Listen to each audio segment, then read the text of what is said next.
Bismillahirrahmanirrahim. Assalamualaikum warahmatullahi wabarakatuh. Kami dari tim Big Data di sini dengan judul proyek kami adalah agregasi data prediktif kelulusan mahasiswa berdasarkan data akademik dan juga sosial ekonomi menggunakan Big Data Analytics. Di mana fokus utama kami di sini adalah bagaimana memanfaatkan teknik Big Data untuk merapikan dan juga menganalisis data mahasiswa agar bisa diolah secara prediktif. Oke, sebelum itu tim kami, saya sendiri Agus Sabtur Hamzah dengan NIM 2310 120018 dan rekan saya. Saya Zinedine Dafaiza dengan NIM 2310 120014. Oke, baik. Next. Oke, di sini ada pun latar belakang yang kami buat adalah di mana eh, big data itu sangat penting untuk kita olah secara prediktif agar kita bisa menganalisa dan juga apa namanya memvisualisasikan nanti eh, bagaimana dari data tersebut. Kemudian next. Nah, adapun tujuan dari penelitian ini untuk menyusun dan juga membersihkan data mahasiswa agar dapat digunakan untuk analisis prediktif, khususnya dalam memahami pola kelulusan berdasarkan data akademik dan juga sosial ekonomi. Dengan menggunakan Python sebagai alat pembersihan data dan juga MongoDB sebagai platform untuk analisis agregasi, penelitian ini diharapkan mampu menyajikan pola-pola kelulusan serta distribusi pilihan program studi secara data driven. Nah, untuk landasan teori, eh, secara teori Big Data memiliki tiga karakteristik utama, yaitu 3V dengan volume, yaitu data jumlah besar, kemudian velocity dengan data bergerak cepat, kemudian variety dengan data dalam format yang beragam. Kami menggunakan Python karena pustaka seperti Pandas dan juga NumPy sangat membantu dalam data cleaning ini. Sementara itu di MongoDB dipilih karena cocok untuk menyimpan data semi terstruktur dan juga mendukung aggregation people line untuk analisis. Kemudian selanjutnya di sini metode penelitian yaitu metode kami bagi menjadi tiga tahap, yang itu yang pertama adalah pembersihan data atau Python di mana digunakan untuk menghapus kolom yang tidak relevan.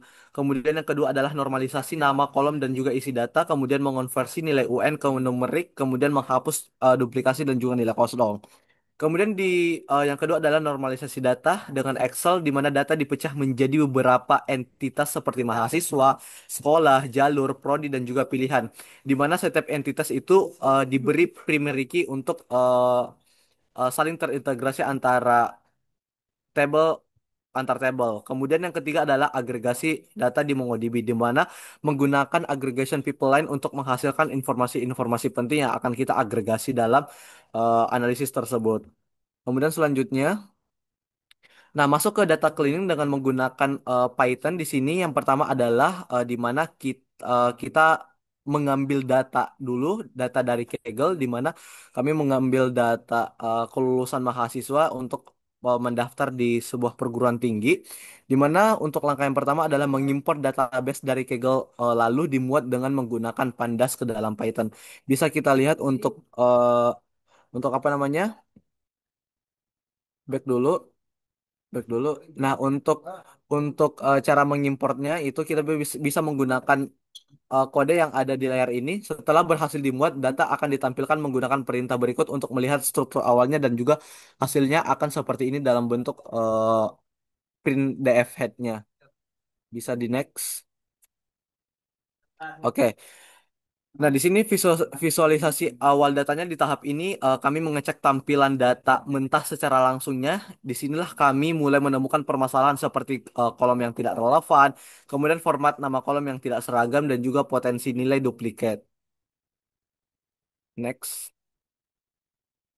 Selanjutnya di sini adalah menghapus kolom yang tidak relevan di mana kolom seperti X1 sampai X9 itu tidak relevan dan juga kami tidak butuhkan dalam sebuah analisis tersebut. Predikat dan juga indeks prestasi dihapus karena tidak relevan untuk dianalisis. Kami juga menstandarisasikan nama kolom seperti dibuat lowercase, spasi diganti underscore, dan juga tanda titik dihapus untuk konsistensi sebuah data.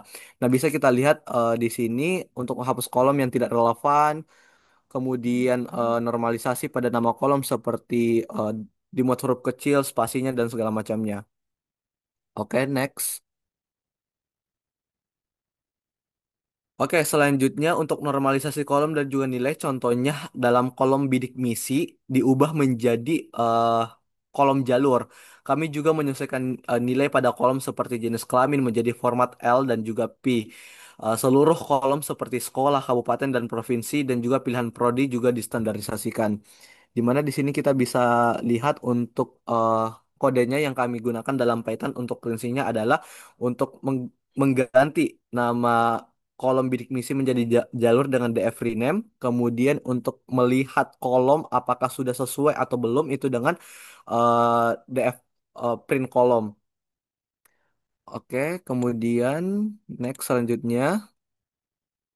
Oke, step selanjutnya adalah tipe data dan juga duplikasi di mana kami ubah kolom nilai mapel UN ke format numerik agar dapat dianalisis secara kuantitatif.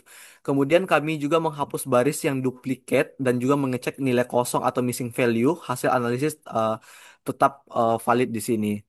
Nah, di sini pada kolom nilai mapel, back dulu, pada kolom nilai mapel dikonversi ke tipe numerik agar bisa dianalisis dan juga hasil duplikasi dan juga cek nilainya apakah ada yang kosong atau tidak di sini. Kemudian next selanjutnya.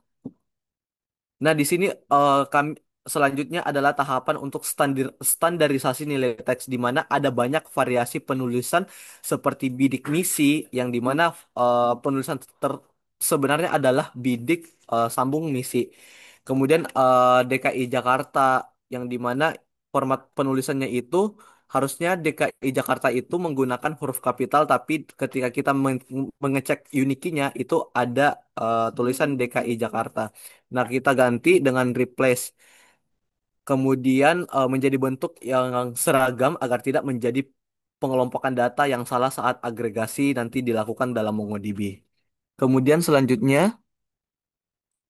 nah, hasil akhir dari pembersihan itu setelah semua proses pembersihan selesai, mulai dari penyamaan format, kemudian mengecek missing value dan segala macamnya, eh, kami menampilkan hasil akhir semua data yang sudah dibersihkan. Dalam format CSV ini kami simpan dan juga siap untuk dilakukan normalisasi ataupun tahap selanjutnya. Ini adalah tahapan yang sangat penting sebelum memasukkan data ini ke dalam MongoDB sebelum kita agregasi. Oke, baik. Selanjutnya untuk normalisasi data akan dilanjutkan oleh rekan saya. Oke, terima kasih. Di sini normalisasi data itu menggunakan Excel sebagai wadah normalisasi setiap tabel. Karena MongoDB itu tidak bisa melakukan normalisasi data karena bersifat semi terstruktur dan NoSQL dan hanya bisa agregasi di setiap database. Nah, untuk normalisasi data itu tentukan identifikasi entitas yang berbeda dari setiap kolom. Seperti kolom nomor pendaftaran JK itu entitasnya adalah mahasiswa, kolom jalur entitasnya jalur, kolom sekolah asal dan provinsi itu masuk ke sekolah. Pilihan satu dan pilihan dua itu termasuk di entitas program studi atau prodi. Nilai MPL UN termasuk entitas mahasiswa. Lulus pada prodi termasuk prodi. Lulus pada prodi termasuk entitas pada prodi. Jika sudah, di Excel itu membuat satu sheet untuk setiap entitas dan buat kolom baru ID sebagai primary key. Bisa dilihat ini tabel mahasiswa itu sudah ada ID mahasiswa dan juga tabel sekolah juga ada ID sekolah. Sama seperti tabel sebelumnya, di sini juga ada tabel prodi yang diisi dengan ID prodi, lalu tabel jalur dengan diisi ID jalur, dan tabel pilihan diisi dengan ID mahasiswa dan juga ID prodi sebagai nanti foreign key-nya seperti itu. Nah, di sini adalah kita mengimport MongoDB. Sebelum mengimport MongoDB, sebaiknya membuka MongoDB dulu dengan CMD atau command prompt dan membuat database-nya, serta membuat collection yang di dalam database tersebut. Seperti ini kita membuat database itu DB pendaftaran, dan juga kita membuat collection jalur mahasiswa pilihan prodi sekolah sesuai dengan tabelnya masing-masing. Lalu kita mengimport semua tabel itu di dalam database dan juga koleksinya masing-masing. Seperti seperti tabel mahasiswa itu termasuk dalam collection mahasiswa, tabel jalur termasuk collection jalur, tabel sekolah itu collection sekolah, dan tabel pilihan itu termasuk dalam collection pilihan. Dan juga tabel prodi itu termasuk dalam collection prodi. Lalu ada agregasi data di MongoDB. Yaitu agregasi pertama adalah menampilkan data mahasiswa dengan informasi sekolah dan jalur. Kita tuh menampilkan seluruh data mahasiswa lengkap dengan nama sekolah asal, asal daerah atau kabupaten atau kota, provinsi, serta jalur pendaftarannya, misalnya negara atau bidik misi. Nah, di samping gambar di kiri ini adalah kita itu agregasi menggunakan lookup. Di mana lookup ini kita melihat di tab di collection sekolah melihat relasi itu seperti apa. Dan juga ada hasil sebelah kanan. Kita bisa lihat hasil kanan itu adalah buat nomor pendaftaran seperti nomor pendaftaran 418000053 itu tuh dia asal sekolah dari SMKN 1 Tambun Selatan, dan asalnya itu dari Kabupaten Bekasi dan Provinsi Jawa Barat, dan masuk itu lewat jalur reguler, dan juga begitu begitu seterusnya dari tabel mahasiswa. Lalu adalah menampilkan jumlah mahasiswa berdasarkan jalur pendaftaran. Ini berfungsi untuk pengelompokkan mahasiswa dan menghitung jumlah mahasiswa untuk masing-masing jalur. Digunakan untuk menganalisis distribusi pendaftar pada tiap jalur seperti regular atau bidik misi. Dan bisa dilihat ini adalah gambar untuk agregasi untuk melihat total mahasiswa yang memilih jalur reguler dan juga total mahasiswa yang memilih jalur bidik misi. Skip pas kita melihat hasil ya, ada 56 mahasiswa yang memilih jalur reguler dan 24 mahasiswa memilih jalur bidik misi. Selanjutnya adalah menampilkan 5 mahasiswa dengan nilai UN tertinggi beserta prodi yang diterima. Mengambil 5 mahasiswa dengan nilai UN tertinggi dan menampilkan prodi tempat mereka diterima.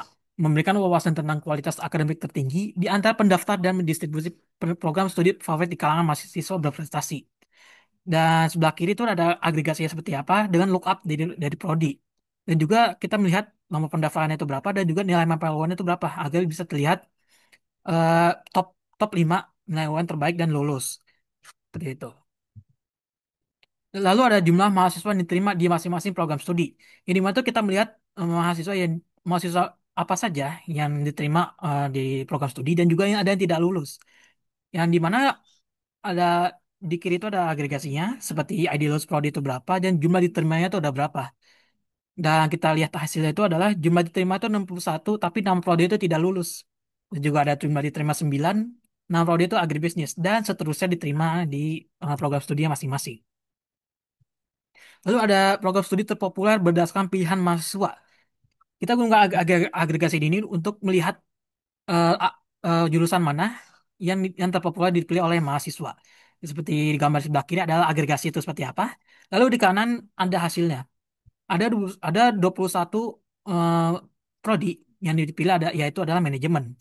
Dan seterusnya itu adalah kesehatan masyarakat dan seterusnya. Sehingga paling akhir itu adalah prodi pendidikan biologi itu hanya dipilih satu. Baik, dilanjutkan oleh rekan saya. Oke, baik, terima kasih.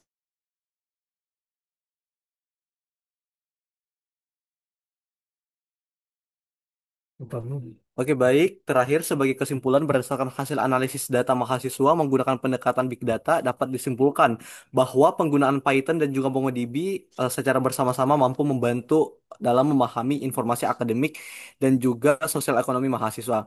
Melalui Python ini, data mentah berhasil dibersihkan dan juga terhindar dari duplikasi, nilai kosong, serta format teks yang tidak konsisten.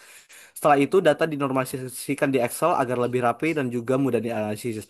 Kemudian proses agregasi di MongoDB seperti pengelompokan dan juga penggabungan data atau grouping dan juga lookup memberikan berbagai informasi penting seperti tadi yang dijabarkan agregasinya itu menampilkan data mahasiswa dengan informasi sekolah dan jalur, jumlah mahasiswa berdasarkan jalur pendaftaran, kemudian 5 mahasiswa dengan nilai UN tertinggi beserta prodi yang diterima, kemudian jumlah mahasiswa yang diterima di masing-masing program studi dan program studi terpopuler berdasarkan pilihan mahasiswa itu sendiri. Next. Oke. Di sini ada pun temuan masalah yang kami dapatkan sebagai kesimpulan, di mana yang pertama adalah keterbatasan struktur data awalnya, di mana data awal yang diperoleh dari Kaggle memiliki struktur yang belum rapi dan juga banyak kolom yang tidak relevan, serta penamaan atribut yang tidak konsisten. Hal ini memerlukan waktu tambahan dalam proses pembersihan dan juga standarisasi data sebelum dapat dianalisis lebih lanjut. Kemudian yang kedua adalah nilai kosong dan juga duplikasi data di sini.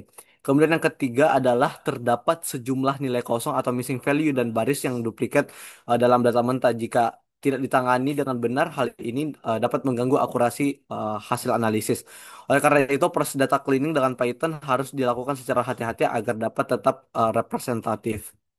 Kemudian, adapun kesalahan format teks dan juga inkonsistensi penulisan, di mana terdapat banyak variasi penulisan teks pada atribut seperti provinsi, sekolah, dan jalur, masuk misalnya DKI Jakarta dan juga bidik misi dan lain sebagainya. Oke, baik. Next. Oke, baik. Mungkin itu saja yang bisa kami presentasikan untuk hasil analisis dari mata kuliah Big Data. Mungkin kurang dan lebihnya mohon dimaafkan. Kami ucapkan terima kasih. Assalamualaikum warahmatullahi wabarakatuh.